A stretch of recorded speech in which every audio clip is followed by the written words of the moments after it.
And honestly, at the end of 5 or 10 years, depending on what state you're in, when you go and take that exam, you shouldn't have a big problem passing it. But the fact that we have a problem passing it shows me that there's an issue in the fabric of our trade.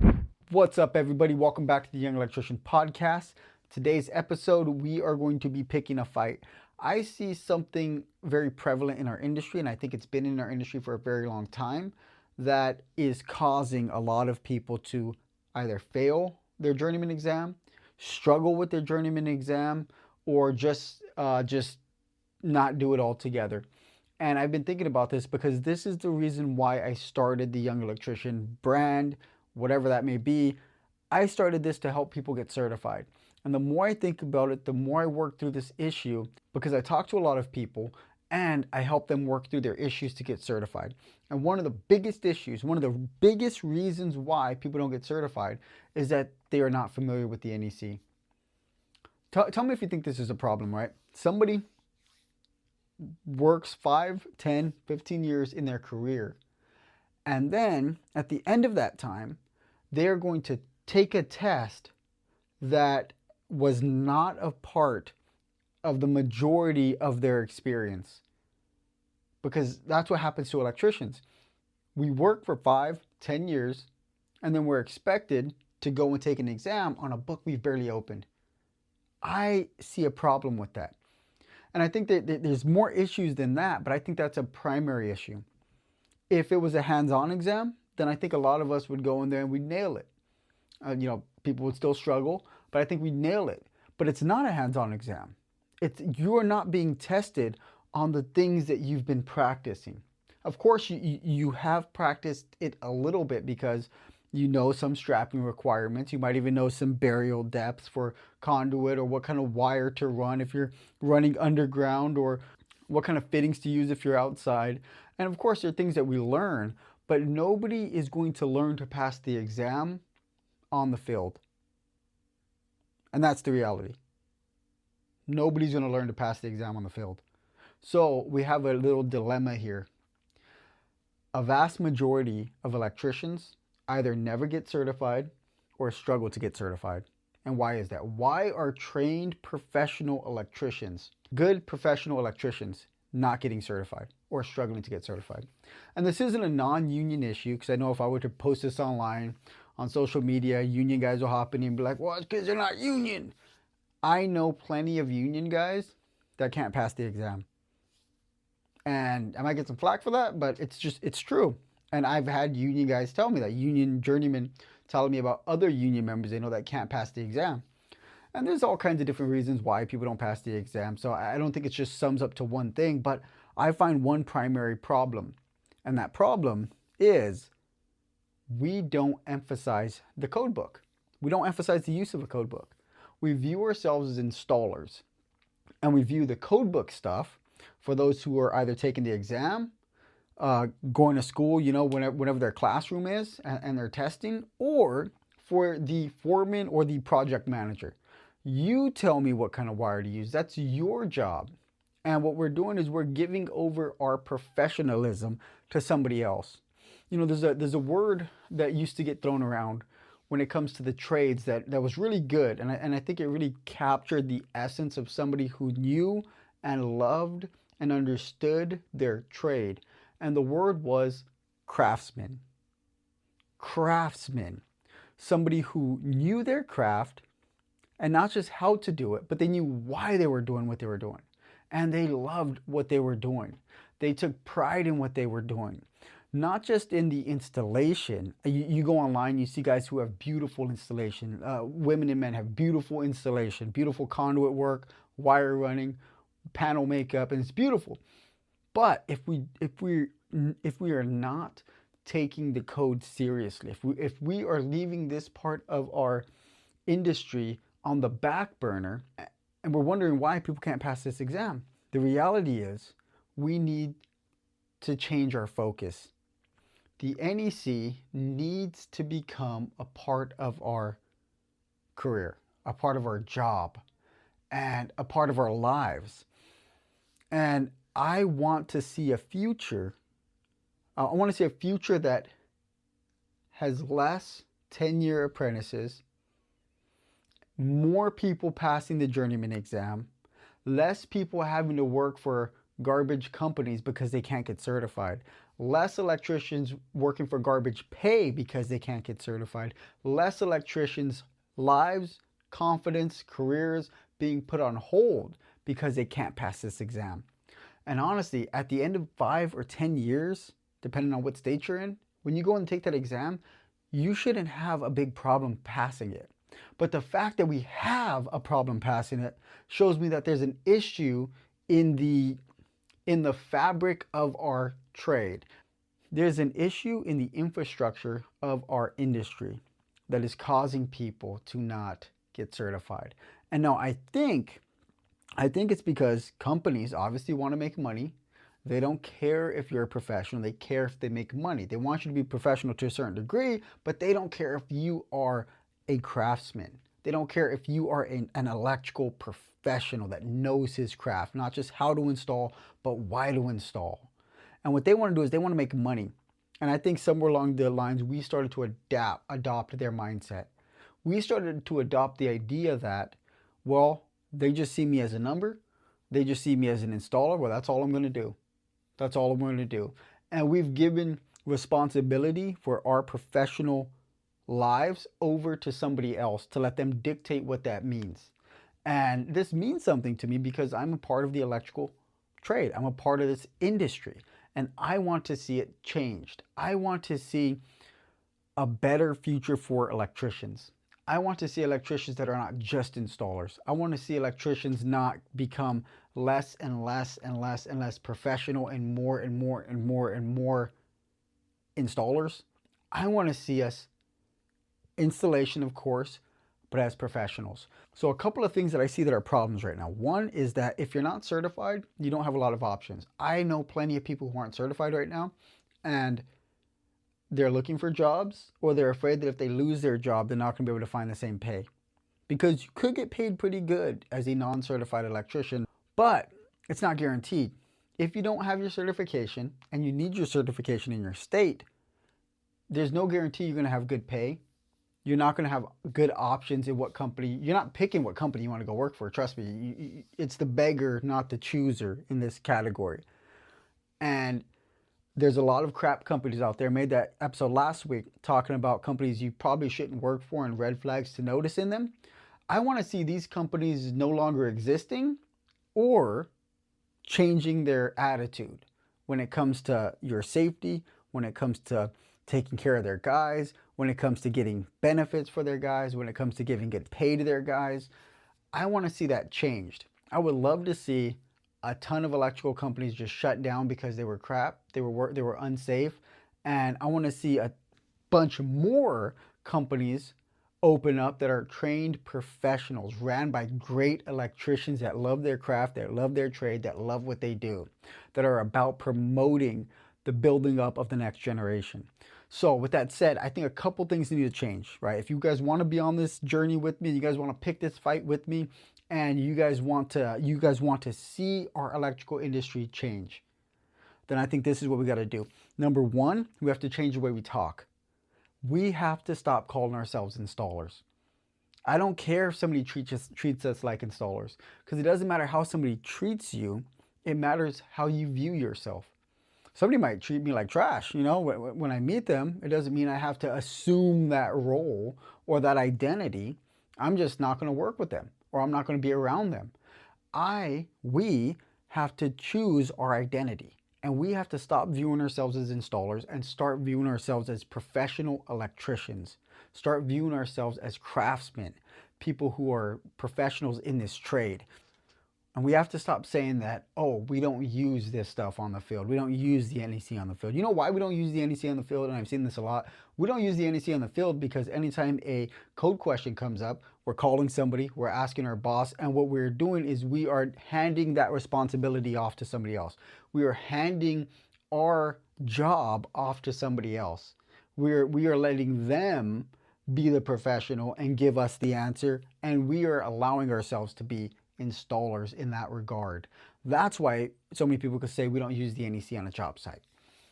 Two, We have to change the way we view ourselves. Like I said earlier, we need to bring back that word craftsman. We need to view ourselves as professional electricians. So I encourage you, if you're watching this, or you listen to this podcast, that you would stop viewing yourself as an installer and start viewing yourselves as a professional electrician. That means you have to know how to install. Yes, that's a part of our trade. And you have to know why you're installing it. And three, you have to know the NEC. You don't have to know it like the back of your hand, but you have to know how to navigate it. You have to know when somebody's asking, like, hey, how do I strap this? You have to know what code section to send them to. If somebody's saying, hey, what size overcurrent protective device do we have to put on? You have to know where to go in the NEC. Because if you don't, and you're the one training the next generation, and they're adopting your mindset, they're adopting your speech, they're adopting your habits, they're going to be worse off than you. We are setting people up to be worse copies of ourselves by the way we view ourselves and the way we talk. So we need to change the way we think about ourselves, and we need to change the way that we talk. And we need to start viewing ourselves as professionals. Three, we need to start promoting the use of the NEC on job sites as journeymen, as foremen, as project managers, as owners. This is only going to make the trade better. We need to start promoting the use of the NEC. If you are a journeyman or a foreman, I encourage you, if somebody's doing something, if you're a journeyman especially, if somebody's doing something under you, you guys are pulling wire, ask them, what size wire do we have to pull with this breaker? Ask them what size, how many number 12s can we fit in this 3/4 conduit? Ask them, what size overcurrent protection device do we need to put on this? Ask them code questions, and then have them leave, find it in the code book on their own time at lunch or something, and then come back and tell you the answer. Make it fun for somebody. When I was an apprentice, if somebody would ask me a question, there's a couple times this actually happened, and I went and I found the answer in the code book. And for me, it was enjoyable because I'm like, wow, I feel, one, like I'm learning, and two, like I'm being praised for what I'm learning. Because in my mind, this person is a professional, this person's a journeyman. And when they're praising me for being able to find something, I'm feeling good and I'm getting boosted up, I'm getting motivated, not just to learn to install, but to learn the code book. Thinking like, wow, I am pretty smart, or it's not that hard to navigate the code book, I can do this. And it starts building up my self-esteem, my confidence, and my willingness to learn and to grow. I think we need to promote the use of the NEC. And one way we do that is I think we need to start asking NEC questions and expecting our apprentices to bring us that information. Also, you could put little code questions together on a sheet of paper, print it out, write it, send them a screenshot, whatever the heck you want to do, and have these guys answer them. Have these guys answer these questions and bring them back to you. Maybe you give them like a $5 gift card, or you could buy them a Red Bull or whatever the heck you drink on your job sites. Reward them for it. Reward them for it. And I know you might think like, why should I reward them? Because I think as journeymen, we should take responsibility for training those under us. And a part of that is rewarding them, making them feel good about doing what's right. Because nobody wants to continue to do what's right and difficult if there's no reward. And you could say, well, the reward is their future career. The reward is them being able to be certified when they're, when they get enough time in. And of course, yeah, but none of us work well off future gratification. I know it's an issue and maybe we should all work on it, but that's just the reality. We work way better with more instant gratification. So if a job site gave $5 gift cards, right, it doesn't have to be anything crazy, every 2 weeks to somebody that whoever the first one to complete a 10 question worksheet or something, whatever it may be, you could be creative. People are going to want to do that. And companies and foremen and everybody else that's working on the trade that wants to do a good job and pass inspections, if your guys take pride in knowing the code, if your guys take pride in not having somebody else tell them the answer, if they take pride in their craft, how many more inspections are you going to pass? How many more inspections are you not going to fail because this young man or young woman desired to go in the code book, find the answer, and strap that piece of conduit right, or put that smoke detector in the right location, whatever it may be? How many more inspections are you going to pass because you don't have to answer every question for those people that are working for you? But these people who take pride in their work, and hopefully you're paying them well, are doing just that. They're taking pride in their work. They're finding out the answers to these questions. And because we're all human, there's some answers we won't be able to find in the code book. And that's when I could talk to my foreman. That's when I could talk to my project manager. That's when I could go and call for a lifeline. But how many more inspections will we pass? How many more buildings won't burn down because people are taking pride in their craft? How many more companies, great companies that do great work, are going to spring up that make money, that can pay guys a great pay and great benefits because they're not losing money if we were more professional? And I think this needs to happen. I think this needs to happen for so many reasons. I know I'm a little bit all over the place in this one, but this is something I'm truly passionate about. This is something I want to see happen. And I'm trying to put together a couple of things right now to do my part, my small part in promoting this. I want to see electricians become professionals. And if not me, if not the older guys, I want to see this next generation of people coming up far excel and exceed past where we're at right now. And the only way that we're going to do that is if we start right now. If we start making the NEC important, if we start promoting the NEC. So I did something that might have been a little crazy, but I'm doing it anyways. Thug life. I started a newsletter. It's called Plug Into the NEC. I don't have the domain up yet, but it's called Plug Into the NEC. I'll have it linked in the description of this episode. It's called Plug Into the NEC.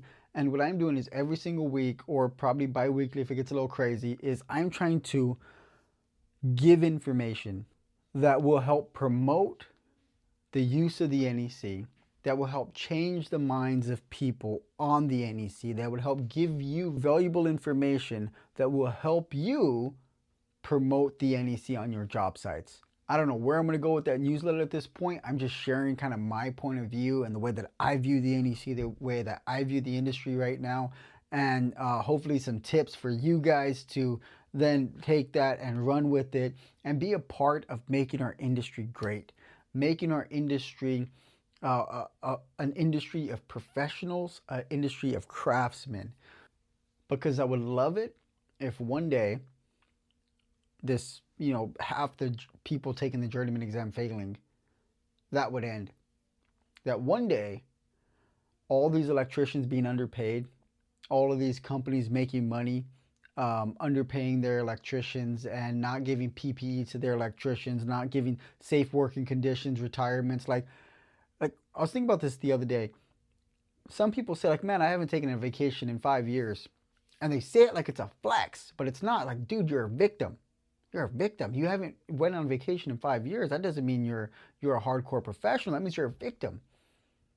That means you're just working for your boss day in and day out. Where's the time for you and your family? Every one of us should take a vacation, man. We put a lot of work into this. We put schooling, we put work hours, we put effort into this craft, into having a career in the trades. Then why are we then working jobs that don't reward us as such with vacation time, with bonuses, with incentives? I'm a professional. I don't want to go and work for you if I don't have any incentives to work for you. I'm going to help you build your organization, build your electrical company. What do I get out of it? A paycheck, 40-hour paycheck, maybe some overtime. That's not doing much for me. That's not going to build my future. If I don't have 401k, if I don't have health insurance, and these things have to come out of my own pocket because I don't have a certification, and this crap company knows that it could just take advantage of people. And I'm telling you, a lot of these companies are predatory. They're very predatory. They look for the guys with ET cards. They look for the guys without ET cards, especially here in California, out in Texas. I know this stuff happens. And they're underpaid, sometimes overworked, and they're definitely overlooked. And nobody's looking out for them. I want to see those guys succeed. So if you are an electrician and you have a love for your craft, a love for your trade, and you see these same issues, or if you're a young person, you're like, man, I want to be a professional. 4 years from now, when I get certified, I don't want to struggle on that exam. I want to know the NEC. And when I become a journeyman, I don't want to fear that I don't know enough. I want to know that I can open that code book and I can find the answers that I need so I can be a professional. So this, guys, this is my rant. Not sure if it made a lot of sense or not, but this is the fight that I'm picking. I want to see our trade excel. I want to see our trade get rid of that idea of being installers and adopt the idea of being craftsmen. Adopt the idea of being electrical professionals. So if you're on board with that, I encourage you guys, sign up for the newsletter, follow me on Instagram and TikTok, and let's build a community, and let's do this together. Let's make this trade great together. Let's lift each other up. Let's promote the use of the NEC. If you guys have ideas, you guys could DM me. You guys could email me at theyoungelectricianpod@gmail.com, and the website is theyoungelectrician.com. Plug into the NEC newsletter. Does not have a domain yet, so you will have to go to the website, or I'll have a link posted, but you'll go to the website and there'll be I think it's a blog section, and on that section you'll be able to find the a link to the newsletter, and you can sign up there. So give me your guys' ideas, or if you guys are ahead of me and you guys are already doing this, then tell me what you guys have been doing. Tell me how you have been promoting the use of the NEC. Tell me some of your guys' struggles in it, and maybe I'll mention some of that stuff on the podcast, or I'll use that to write something for the newsletter. And yeah, so I hope you guys hop on board, and I hope this is something we could all do together. Until next time, guys, peace.